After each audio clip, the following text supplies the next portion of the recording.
The following episode describes in detail reported speculation and alleged whereabouts of a missing person and unproven reports of actions taken by family members, friends, and other relations. Listener discretion is advised.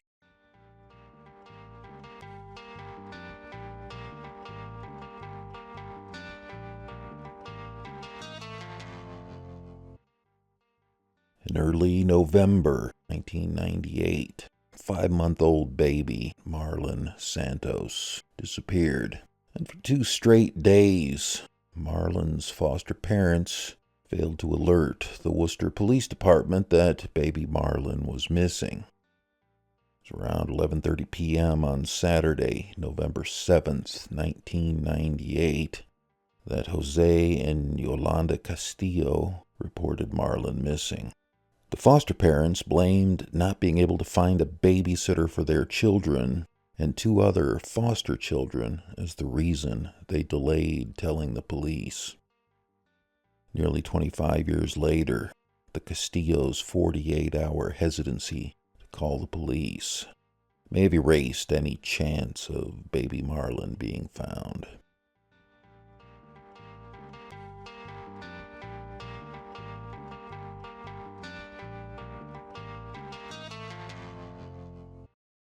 Unsolved Worcester is brought to you by the following sponsors. Follow the crowd through the doors of Donut Homies and say hi to Haley Noel, the donut queen of Worcester's Canal District.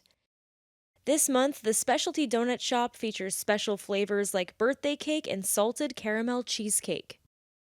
Donut Homies is open inside the Worcester Public Market at 160 Green Street every Wednesday through Sunday at 11 a.m. Online ordering with delivery and pickup options is available at donuthomies.com. Follow Donut Homies on Facebook and Instagram for monthly menu drops, specials, and more. Donut Homies, everything sweeter with the homies.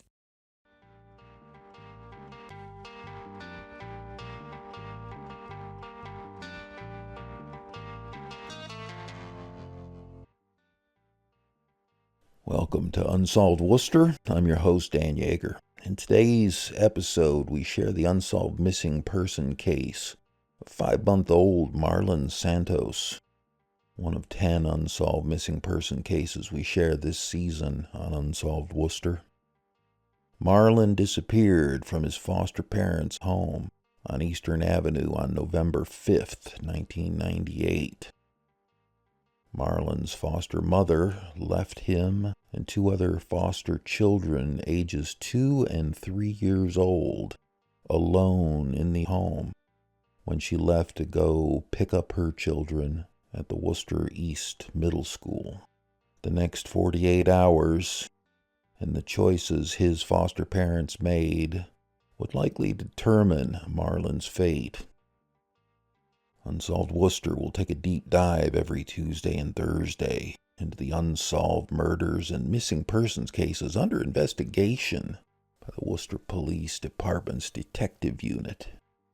We'll be looking to the past, to missing person cases that date as far back as the early 1970s and 80s. The most important question this season is, where are they? The approach to Unsolved Worcester is this: shine a light on each of these cases, put a life behind each missing person's name, provide a timeline of events and important details, and ask questions that still need to be answered. Our goal is to remind residents of the Worcester area, both past and present, that there are dozens of unsolved homicides and missing persons cases that need resolution. We hope we can be the spark needed to solve a case.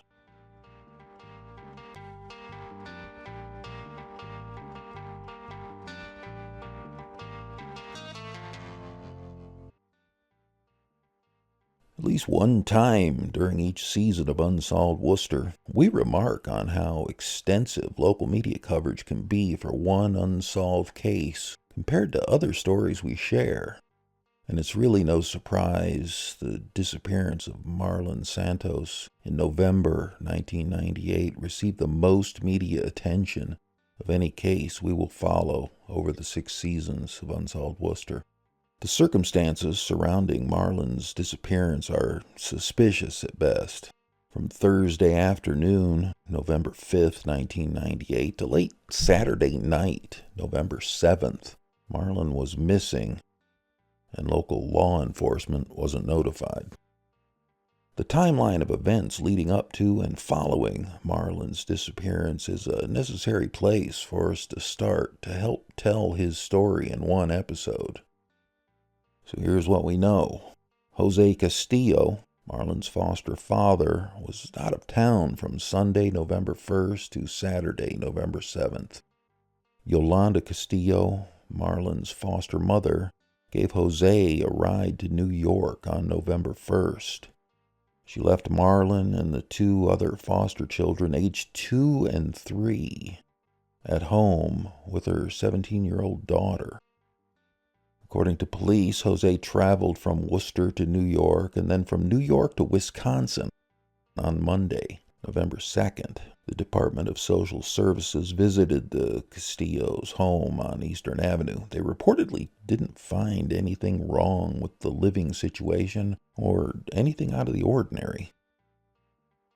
On Thursday, November 5th, the day Marlon disappeared, Yolanda left Marlon and the other foster children at home alone for 45 minutes to give 2 of her children a ride to school to Worcester East Middle on Grafton Street. Yolanda said when she returned home from dropping her kids off at school, baby Marlon was missing. She didn't contact the police. On Friday, November 6th, Jose returned to New York. On Saturday, November 7th, Yolanda again left the 2 foster children with her daughter to travel to the Bronx to pick up Jose and bring him back to Worcester. The Castillos told police they arrived back in Worcester around 6 p.m., but they didn't report Marlon missing for nearly 6 more hours. They told police they were having trouble finding a babysitter to watch their children and the 2 remaining foster children.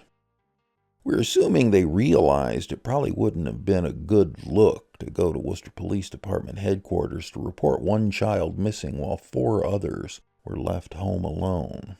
But they could have called the police at any time over the 48 hours Marlon was missing, or if they didn't have a phone, could have asked a neighbor, friend, or family member to call the police. Instead, they waited until it was likely too late.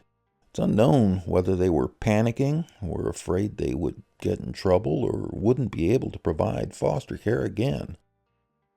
Or they were covering up whatever happened to Marlon.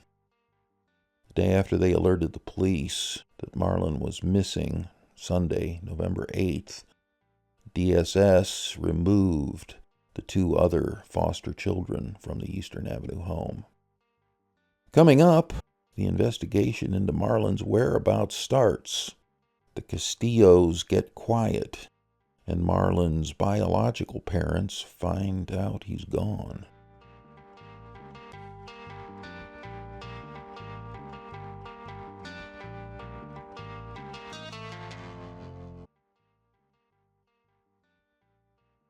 In August 1998, Marlon Santos was placed in foster care with Jose and Yolanda Castillo. The couple was no stranger to the Department of Social Services. From 1990 to 1998, more than 50 children had been placed in the Castillos' care. The Castillos were pastors at the Most High Pentecostal Church, formerly located on Lincoln Street. Their time as foster parents came to an abrupt end in early November 1998 when Marlon went missing and 2 other young foster children were removed from the Castillos' home on Eastern Avenue. And within few days, the Castillos had hired legal counsel and refused to cooperate with the police investigation into Marlon's whereabouts. The same goes for Marlon's birth mother, Dina Santos, then 26 years old, who also hired a lawyer and declined to participate in the investigation. According to reports, Marlon tested positive for cocaine in his system at birth. He never stood a chance of a normal life right from the start. Dina lived at Public Inebriate Program Shelter, or PIP Shelter, on Main Street before giving birth to Marlon in early June 1998, and stayed there for a few days after he was born. On June 11th, 1998, the mother and son were admitted to the Friendly House on Wall Street for shelter, and after he was born, his mother wasn't around much. Dina would hand Marlon off to family, friends, and sometimes even strangers.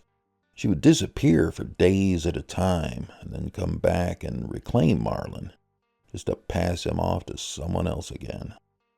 Friendly House staff members told the Telegram and Gazette in December 1998 that Dina spent only about half of her time with her newborn son that summer, and when she was around, it wasn't much better than when she wasn't.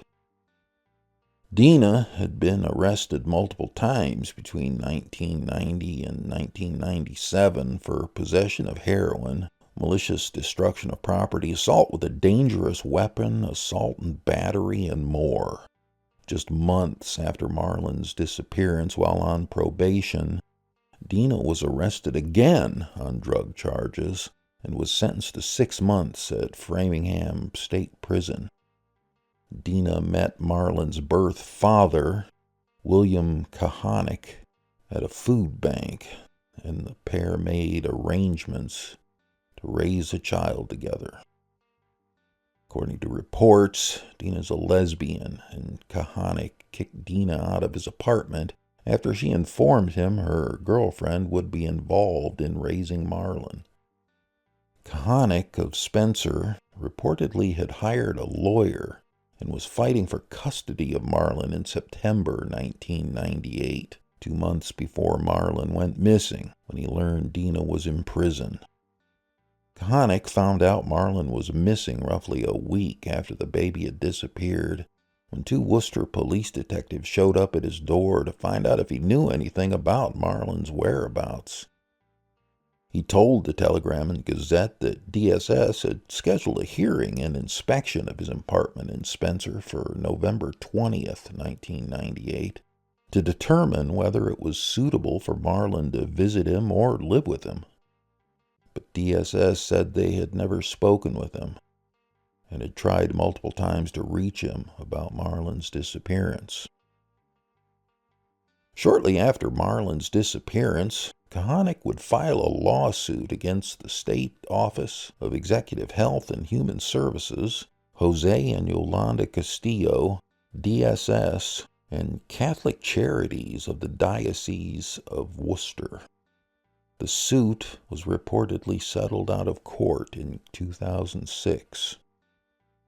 Coming up, Marlon's foster father's problems get worse as he finds himself in court, facing multiple counts of rape and indecent assault battery.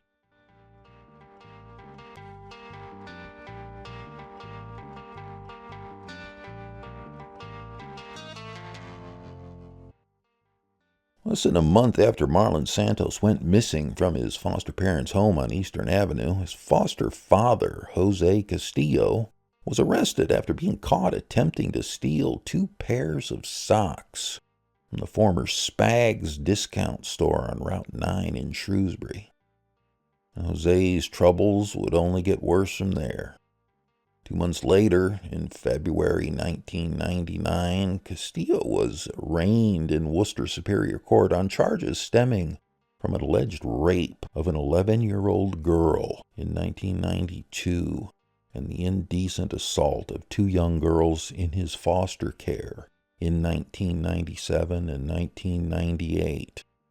Castillo was charged with 2 counts of rape of a child with force, 4 counts of indecent assault and battery on a child, and 1 count of assault and battery. Castillo was held on $100,000 bail. In October 2000, he was sentenced to 5 to 7.5 years in state prison after a Worcester Superior Court jury found him guilty on charges of indecent assault and battery on a child and indecent assault and battery in connection with the sexual assault of a foster child. In 2005, in a second sexual assault case, 2 counts of indecent assault and battery on a child and 2 counts of rape of a child with force were dismissed after one of Castillo's stepdaughters recanted the allegations under oath. Castillo pleaded guilty in a third assault case to an assault and battery charge that had been amended from assault and battery on a child charge. He was sentenced to an additional 6 months to the prison term he was already serving.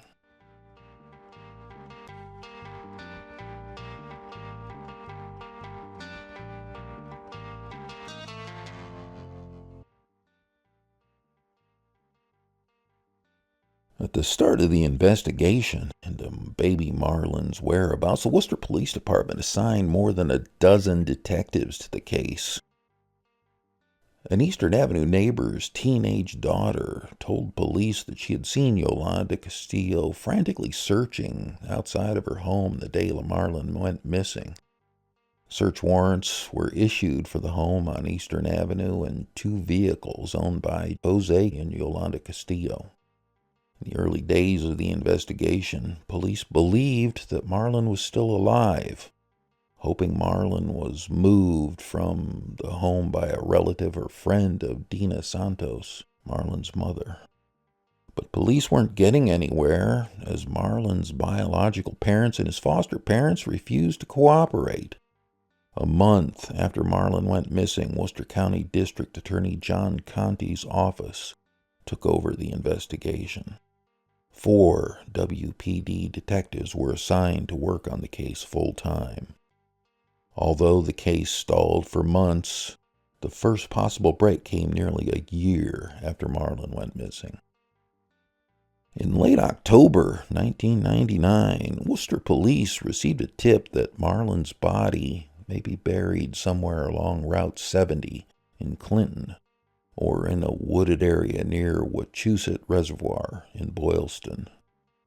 It's believed that Jose Castillo's mistress is the one that provided police with the information on the possible location of Marlon's remains.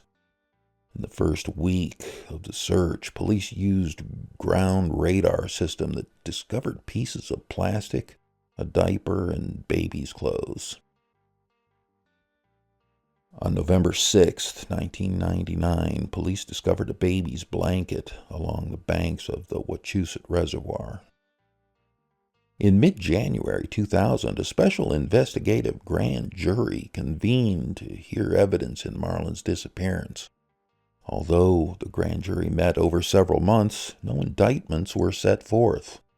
DNA tests couldn't be conducted on the items discovered near the Wachusett Reservoir after lab analysis didn't detect any hair or bodily fluids.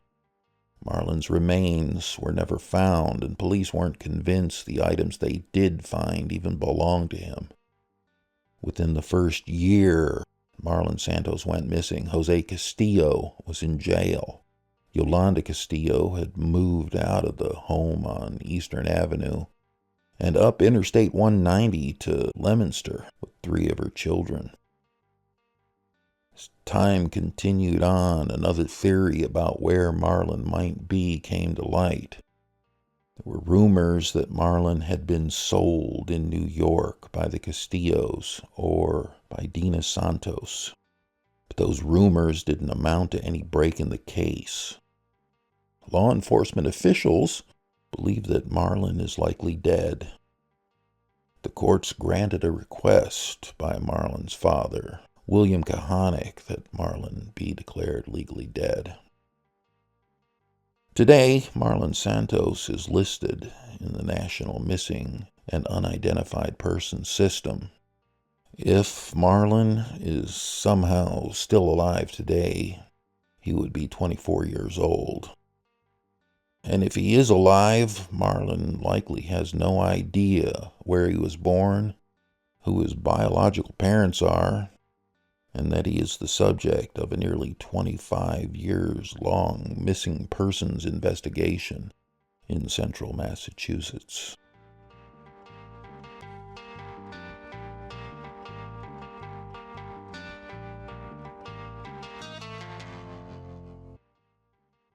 Thank you for listening.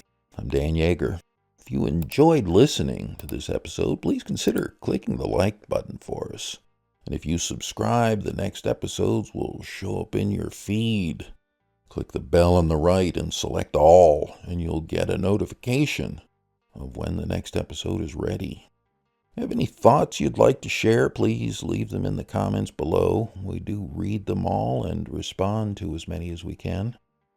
Anyone with information about what happened to Marlon Santos has to contact the Worcester Police Detective Bureau at 508-799-8651 or send an anonymous text at 274-637. Write TIPWPD plus your message or send an anonymous web-based message at worcesterma.gov/police. Come back on Thursday for the conclusion of Season 3 of Unsolved Worcester as we share the missing person case of 15-year-old Sue Pay, who disappeared from Worcester in February 2022. Sue's story is the most recent unsolved case we've explored to date. Be sure to visit Unsolved Worcester on Facebook, Twitter, and Instagram at Unsolved Worcester. Listen to all episodes for free at unsolvedworcester.com and on podcast streaming platforms including Spotify, Apple, Audible, and more. Special thanks to the Worcester Public Library, the Worcester Police Department, the City of Worcester, Ron Scott at New England Sky Picks, and our sponsors for making this possible. Information on the disappearance of Marlon Santos was gathered from multiple resources, including the Telegram and Gazette, the National Missing and Unidentified Person System, and more. The Unsolved Worcester podcast music is provided by Tom LaBelzik of the Worcester Jazz Collective. This episode of Unsolved Worcester is written and produced by Pat Sargent. Drone footage provided by New England Sky Picks. Videography and editing by Colin Turner. Victim images are courtesy of the Worcester Police Department. Sponsorship information announcer Chandler Walsh. Be sure to check out the video for this episode with exclusive aerial views and more on our Unsolved Worcester YouTube page. And don't forget to hit that subscribe button. Don't miss another episode. Click on the notification button to get alerts when new episodes of Unsolved Worcester drop. This program is supported in part by a grant from the Worcester Arts Council and the National Endowment for the Arts. To find out more about how National Endowment for the Arts grants impact individuals and communities, visit www.arts.gov.